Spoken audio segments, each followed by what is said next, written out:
I do indeed road trip at least 30,000 miles a year. And I fly almost as much as that as well. Part of my writing life involves going to a number of writers' conferences, residencies, festivals. Part of my writing life is also doing freelance writing, so I'm sometimes out on assignment. There is something incredibly pleasurable about traveling North America and getting to meet people in different communities. I can say that I know people very well enough to sleep on couches in every single state, in every single Canadian province. If you haven't yet guessed, I am Canadian. So my accent will give it away shortly. The beautiful thing about that is being able to call so many different communities home. The downside, if there is one, is trying to feel at home. I'm going to share a little bit of an introduction to the Right Crowd book, which is about literary citizenship and immersing yourself in the community. And it's kind of the preface of how this book came about. There's the about. It'll come up later. And what it means, exactly what Susan was describing earlier of if you don't put yourself into the community, you can't expect much of it in return. Several months prior to making a permanent move, so-called permanent, from a quaint college town in southwestern Ontario, Canada, to the historic but slightly rough-edged city of Detroit, I began a research project. There was no real science involved. My intent was to research the community I was about to become a part of and uncover the literary networks already established. I wanted to understand where and when literary activities were taking place. I needed to know what opportunities awaited me, but also what opportunities I might create for others. Just 10 days after my international move, with boxes still overflowing and no real geographic sense of direction yet in place, I walked into a poetry reading series, knowing not a single person in attendance. I took a seat in the third row, eager but still nervous about my newness to the area. And before the night's events began, a man approached, introduced himself, and asked, "Who are you?" It's easy to feel intimidated when it's obvious a community is already established. It can be uncomfortable at times to meet new people, to put ourselves out there. Yet, when I reviewed the incredible amount of artistic activity already taking place in Detroit, I knew I had to jump right in. I saw how I could attend a reading just about any night of the week. I noticed there were several small presses, literary journals, radio programs, and so much more already working well enough without me. So if I were to immerse myself in this community and feel a part of it, if I were to truly feel at home, it was up to me to make a step. "Well, I'm a writer," I said. "I'm new in town and this seemed like a good place to meet people." The stranger smiled and nodded. He agreed. He asked a few casual questions to make me feel welcome, and then he insisted I meet his wife and a few of their friends. Before the night's reading had even started, I shook hands with the man's wife, who happened to be the organizer of the monthly reading series and the publisher of a small but well-respected and established literary press. I shook hands with editors, writers of all genres, and readers who expressed a genuine interest in supporting their local arts. When the official events began and the organizer stepped up to the microphone, she made a point to welcome me, the newcomer. She took a moment from her well-planned itinerary to make me feel at home and to ensure others would introduce themselves at the end of the night. Not all literary events are quite so welcoming.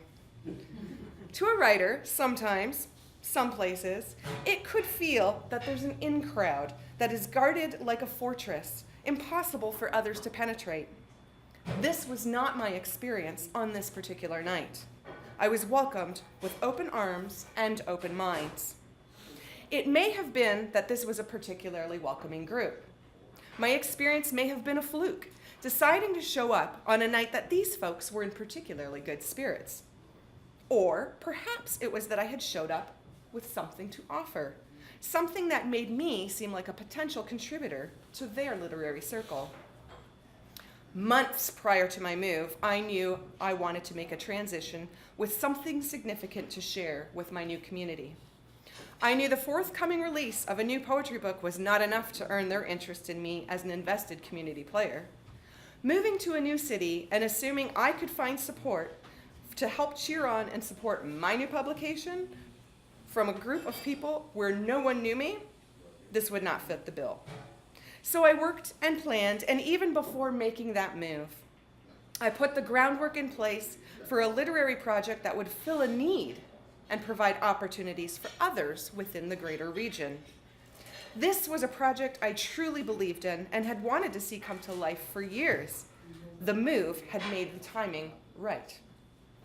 When I told the group of strangers about the new literary journal I was working with another editor, drawing attention to poetry from cross-border regions of Ontario and Michigan, I had an opening. I got their attention. Sure, I was a writer interested in their community, but I was also immediately offering something outside of myself to that community. In preparation for meeting new people at the event, I took along flyers with calls for submissions. I took along business cards to not only help folks remember me, but to remember the opportunity I had for them. When I was so kindly introduced as a new audience member that night, I felt not as a stranger asking to be let into an existing group. I felt more like a thoughtful member in waiting. I was hoping to give as much as to receive from this community. I wanted to become a part of the conversation happening in my backyard. That night, after the reading, I took down phone numbers, made lunch plans. The publisher and I met for coffee. And within a few short months of living in my new city, after having demonstrated my work ethic, community involvement, engagement with others, and genuine interest in contributing to the larger picture, I was invited to become the managing editor of their small press.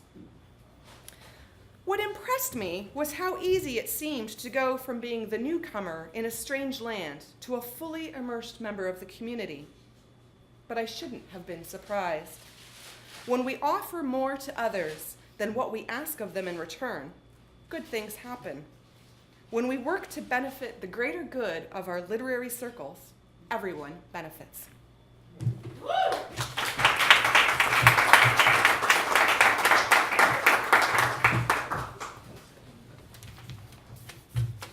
I like this lectern.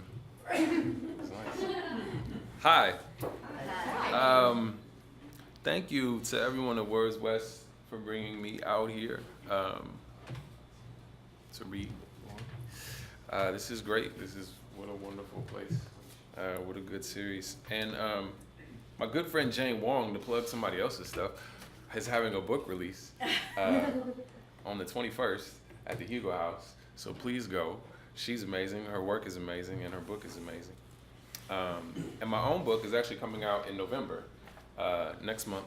So you don't have to wait till 2017 anymore. It's been moved up. Yeah, citizenship on a night like tonight is funny. I mean, the debates are nonsense, obviously, but what they represent is, I think, beyond like the normal level of sinisterness, but also it reflects, for me personally, on a tired theme, because if you're a citizen refers to who is protected and served by the state that they live under, and there are, of course, many of us who never feel protected or served, or thought of across all marginalized populations. So when I got a theme of citizenship and citizenry, that's what stuck out to me. And fortunately, or unfortunately, I have a lot of work to deal with that. So I'll read a couple to start off. Everything I'm reading is from my book, because that's what you're supposed to do. That's what they tell me. So this first poem, there's a series of poems that are definition poems, and in light of what it means to be an alternative citizen, language takes on a different semiotic association for you. So some of the poems throughout the collection redefine my experience or certain experiences with certain words. So this is one of those poems. I, pronoun. Minor gods tell me I is through. Say it's run gold medal heat and won. Now needs ice bath, quiet time. Minor gods tell me I is gauche. We are post-discovery. Minor gods tell me get I out your poem, transcend. I tell minor gods your eye cast wide shadow. I was and am that umbra. Your eye authenticated with God blood, separated by torque from king, civilized, history. My eye popped out when lights came on and nigger hit the floor, dropped, not cool to be held anymore. When I sit still, my body breaks apart, tenderized and torn by the I haven't been. I in my head infects, ingrown, pulped against the Mississippi, the killing rage, the silence. In the worst wreck of my inner space, there is a note. Go to the page, and I return to the eyes like mine, precious, partially crushed, and we lend shape to one another in this glittering republic.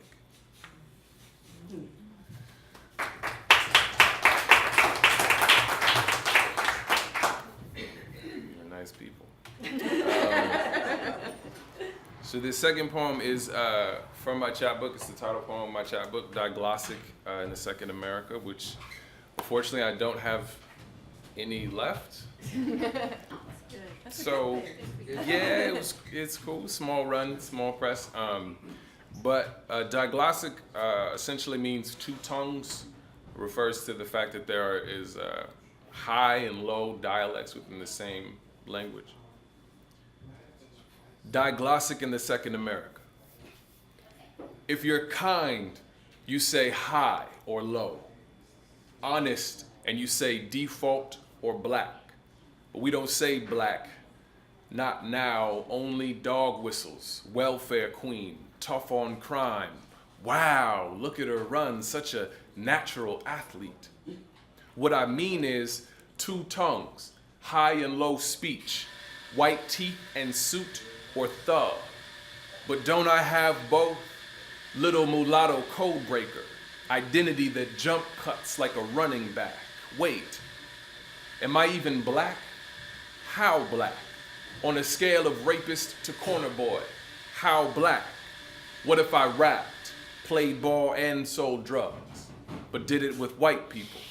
Judge, how black? What I mean is two countries, binary, between which lies the dialectic of my body, mixed body, both holy and fucked like the lowest temple prostitute. I am you. Until the police get called, that I'm sleeper cell felon, until the black cradle of rage rocks me, then I've earned it. Let's be clear, it is the bullet. Breakneck or steady, it comes. I deserve it. How black is that? On a scale of home with family to mandatory minimum. I love you. I'll kiss the ugly out your mouth, but will your lips cradle a permanent felon? What I mean is two Americas, one weight, shaped from fear made reasonable, justified. I love you like I am you, like I've broken in front of you, and you willed it remote, exotic. What I mean is two Americas, binary, between which lies the dialectic of my body. What I mean is two Americas, binary, between which lies have defined my body. I am you, but my mother is white. How close to an oppressor do I sleep? Am I your enemy? Sister light as hell. 3 girls pulled knives at the bus stop cause she uppity. Wait, am I white? How white? On the scale of the cross to flashbang toss on a no-knock warrant, how white? Do I love you or do I fuck you? Is it Gwendolyn or coon? Am I extraordinary? Am I exempt? Am I Negro to your nigger? Can you trust me? Do I confuse your culture with poverty? What you mean is, am I your enemy? What you mean is, two Americas, one weight, do I carry? Do I know the safe black body is myth? Will I let you be human, or will I force your trauma? Do I love you or sell you out? What I mean is, I get you and you. Two tongues, and each one makes sounds like danger. Am I oppositional enough? Am I too oppositional? Do I understand black shit? Do I only ever talk about black shit? What I mean is, two Americas. One carries, one wonders what's so heavy but is fascinated by the weight and the grace.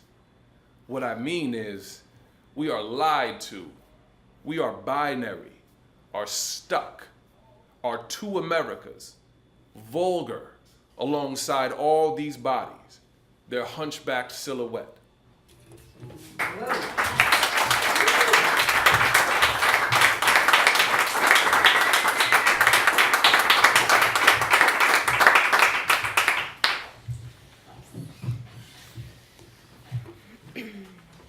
I'm sandwiching the prose that I'm sharing with you with a few poems from Square Feet.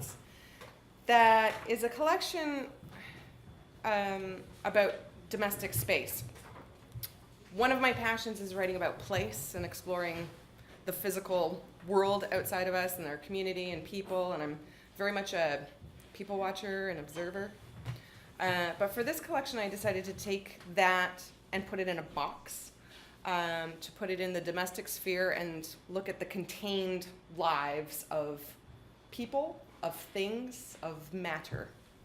And generally, when I read from this collection, I choose to read about some of the psychological trauma within domestic space. But when I was reviewing the themes for tonight, and I was kind of going through the collection, I realized I have quite a number of poems that have to do with earth and nature and plants, which is interesting because I cannot keep anything alive. So I thought it might be an interesting path to share some of that. Yet another attempt to live. I took the plants for a walk today. Limp leaves curled against my fingers, dry earth trickled with my step. The sun has been unkind to our home, passing over us, but not through our cat-lined windows. We try. We desire to breathe the air of greenery in our dwelling place.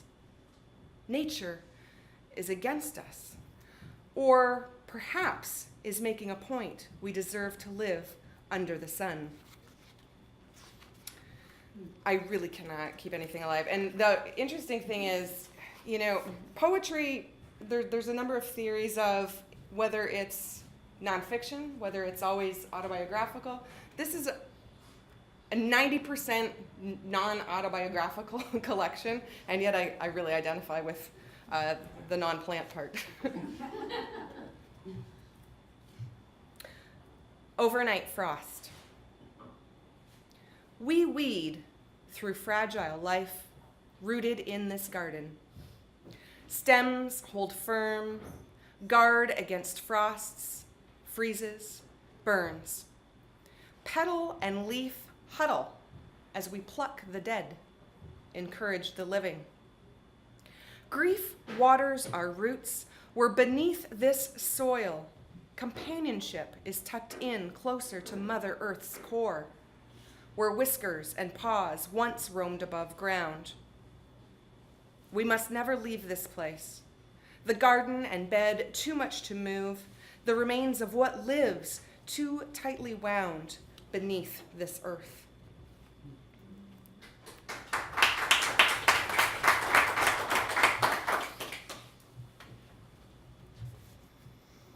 Aftermarket. Nectarines, plums, peaches huddle in company and blur the palate. Rock the bowl, aim to edge, free from the bruised apple. Its presence, a timed death sentence. I've got one of those right now going on. There's just a really angry apple that... The apple's perfectly fine, but its proximity, to bananas and potatoes and things, you gotta spread them out because they just can't get along, otherwise the acid... It's like, behave, fruit. Tucked in the corner. We hold on to our chipped bowl, careful not to let the other 7 know its fragility, for we cannot afford an epidemic.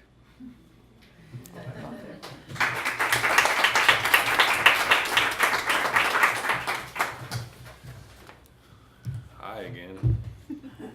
I'm back. Yeah, so Susan brought up Claudia Rankine and her book Citizen, and me and Claudia are great friends. She's not aware how good of friends we are yet. But I have no doubt that when we finally meet, we will get along famously. She had this interview a while ago, and she said that part of her job as a poet was archival, and that she was interested in keeping present the forgotten bodies, and that really resonated with me. And I was like, hey, I thought of that first, Claudia, but you said it in an interview. Neither one of us thought of it first, but I always consider that to be an important part of literary citizenship, is that as a poet, as a writer, you get the opportunity to bear witness, you get the opportunity to do research, to dig things up, and then to present it to people. And it also goes with that line of, is poetry nonfiction? What is it? But the line I always liked about that was that poetry is a performance of the truth.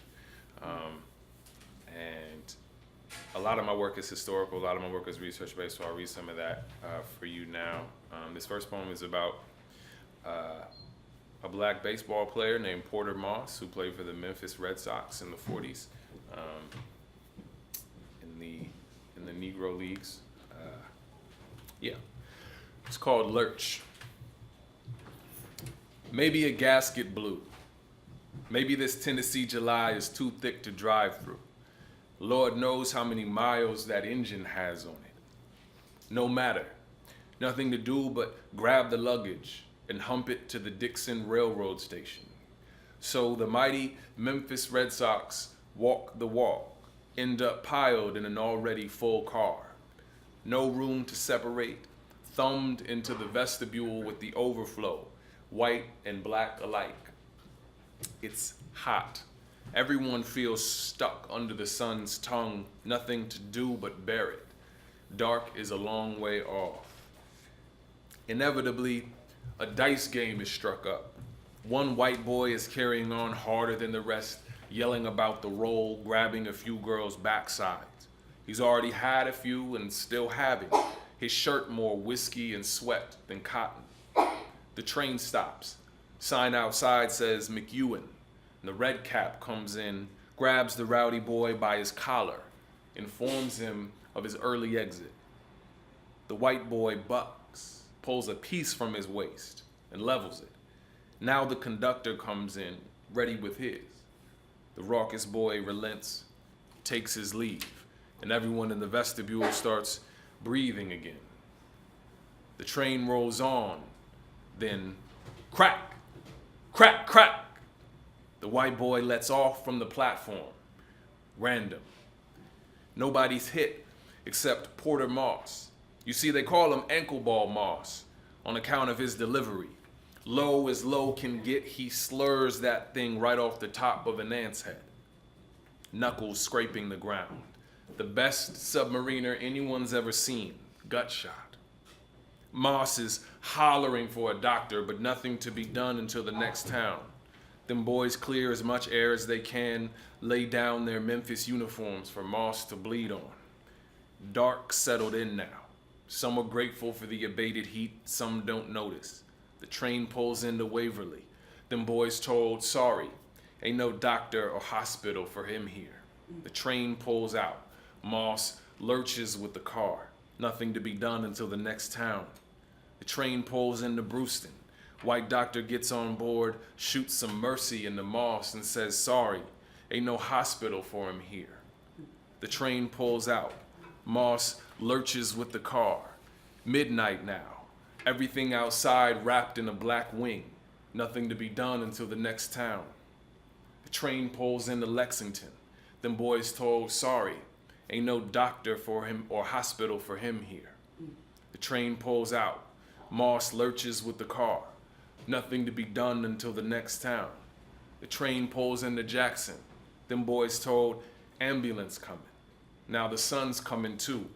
They load Moss in, leave the uniforms in the vestibule wet with 10 hours of ankle balls blood. Them boys follow the sirens to the first hospital that anyone has for a bleeding giant.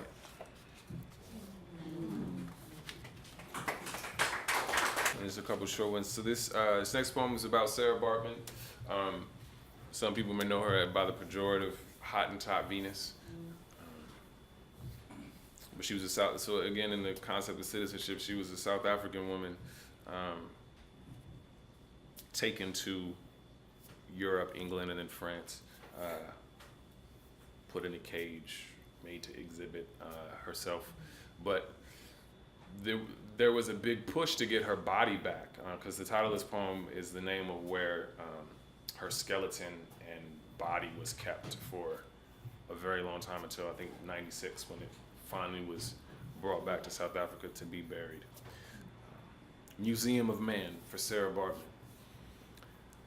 A dark theme keeps me here with you, Sarah, in this museum of man. I am your big-dicked son, your big-assed daughter, public pool body, playground, metro transit body, shitty inheritance for rough white hands. Some days I'm tall as God's hairline, full of dark like good sex. Other days I'm tall like a hanged thief, brown as your buried child. There will never be a moon or season free from the heritage of your harvested skeleton, but you're more than dismemberment, aren't you? Men fucked you, wanted to lick the elongated labia of the missing link. Men fucked you, wanted to own freedom, wanted their wind to sit in the collar mark of a martyr. Continents away from tribe and Eastern Cape, you put your voice on public record. I'm content to make my money on the streets. I won't save you, Sarah, and I won't place a cup on the ridge of your ass. But may I sit with you? Will you tell me about your river, your love, the small ways we say no?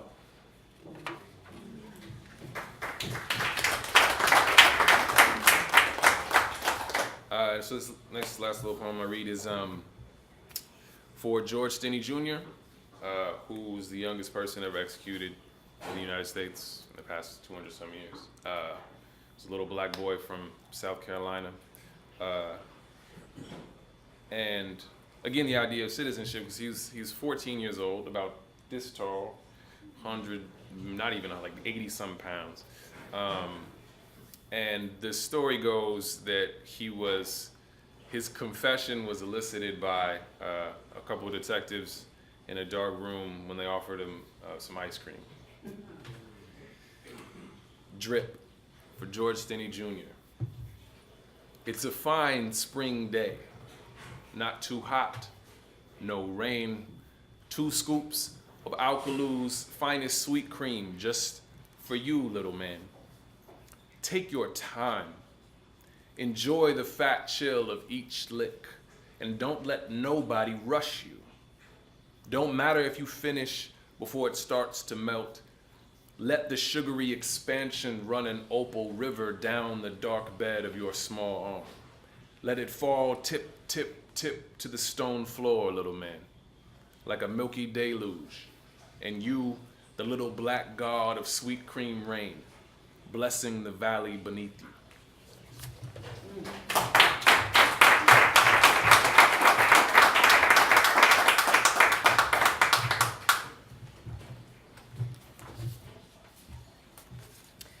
So I moved to Seattle 2 years ago, but with the amount of travel that I described earlier, I have been in Seattle less than 1 year when you combine the amount of time I've been here.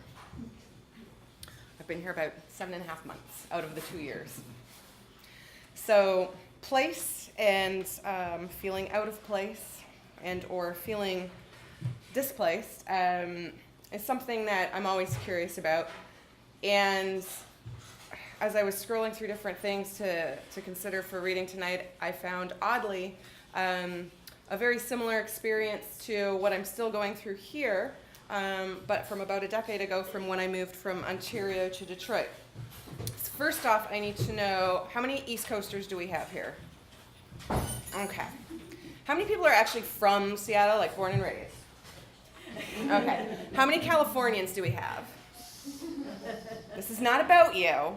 I'm just saying. This is not about you. This is about East and West. And it's about somebody. Rear View Mirror. This is nonfiction. It was a flash essay published in Phoebe, which is a journal published out of George Mason University. Any Michigan people here? Okay. Chicago? Michigan? Okay. There is an understood chaos amongst Michigan drivers. It's methodic. To natives, it makes sense. After my move to the Mitten State, I became aware of fear-inducing expressways and crisscrossing webs of on and off ramps not more than 50 feet long, particularly on I-94. Metro Detroit can be intimidating to unfamiliar drivers. Merging traffic must either make an assertive move within those first 50 feet or face the only other alternative, a concrete wall cradling the expressway, fondly referred to as the ditch. Back in Ontario, there is a sense of calm on most roads, Canadians, including the rhythmic 401. In Ontario, a vehicle moves slowly south or north, east or west. Incoming traffic is predictable, polite almost. Drivers make room for one another, even if begrudgingly acknowledging a certain right-of-way. 2 months after I handed over my OHIP card to have a hole punched in it by a clerk who informed me it would no longer be valid and I would henceforth be revoked of my provincial health care privileges once I crossed the border permanently, I admitted to my American husband I was not yet comfortable with the local traffic. The speed limits were higher. Drivers went faster still. The constant force of more vehicles on one road than the entire human population of my former southwestern Ontario town was intimidating. The road and its inhabitants were unfamiliar. Crossing the neutral ground through the tunnel or one of the bridges is like holding one's breath. Time seems to stop. Space does not exist. The matter of existence is vague. It is the moment between waking and being awake. When I meet someone new, I say I am in, but not from, Detroit. I'm still too new to belong. When I meet someone from Detroit, I tell them I just moved here. That was February. It is now October. I wonder how long new is new. I wonder when I am from somewhere, like I used to be. On more than one occasion, I have mimicked the milked Midwestern accent, accentuating the schwa in words like college and cat that make it sound as though the letter Y should appear after the letter C. In turn, I've been accused of referencing footwear when I say about, which is simply not true. No one in Canada says a boot, except perhaps comedians mocking Americans mocking Canadians. However, Ontario friends now find amusement in my acclimated pronunciation of cat.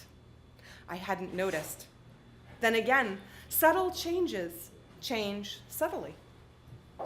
The water beneath the bridge and above the tunnel floats me above two lands, both green, both fertile.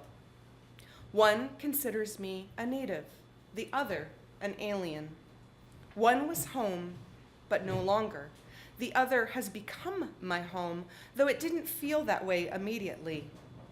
It became where I lived, But a home is much more than a house shared with someone you love. It takes time for roots to root.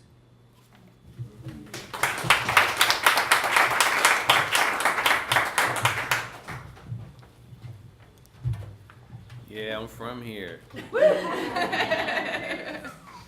I'm like a unicorn riding a Pegasus inside of Gandalf's robe. Unknown entity. But I like that people come here and they make literary shit happen. So obviously we're not doing enough ourselves. I'm gonna read 3 poems, 2 short ones, 1 medium one. But an interesting thing about also you being, I'm gonna continue with this phrase, alternative citizen, is how you do everything. Nothing is not filtered through that lens and that experience. So sometimes I write love poems and they still come out fucked up.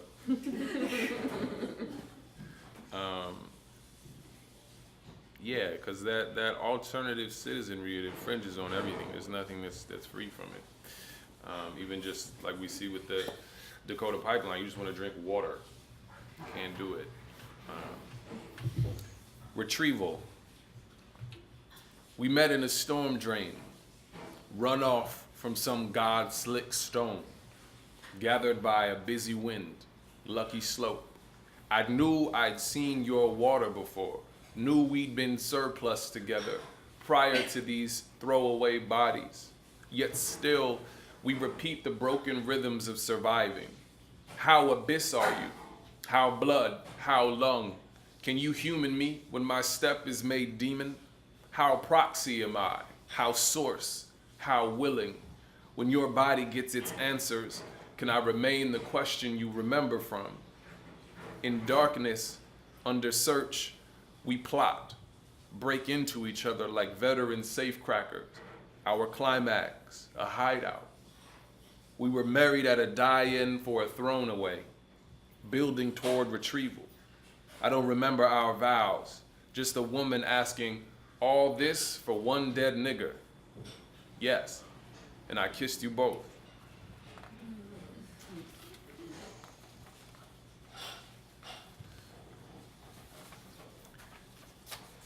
And this is the poem that Elizabeth talks about. So, Cornerstone back again. I wake up well enough to wash dishes. Use my fingers for something new besides knitting disease. Fingernails bathe and break in blood-warm water. Afterward, I walk to the corner store for a re-up. Ain't no medication like self-medication, 'cause self-medication don't stop. On the way back, 17 steps in front of my dishpan body, a screech, a honk, the silence of fast-moving metal in the wrong place. A chronic depression gray Volvo brutalizes itself against a tree, sent there by a red light runner, no doubt in the most important of hurries. Some poor white lady pushed through the windshield, frozen like God pressed pause on Law and Order. Cell phones flip and slide, fingers swipe themselves toward 911. White faces crowd around the gap-toothed wreck, gathering as their shaman maneuver. I dip, my shaman maneuver, brown bag held with 2 for safety, slide past the huddled, the gawking, the helpful, hearing my mama's voice, boy, you know better than to be around when the police show up. I feel like shit for picking right now to not forget. So I pray for that white lady's blood jumping down into the radiator.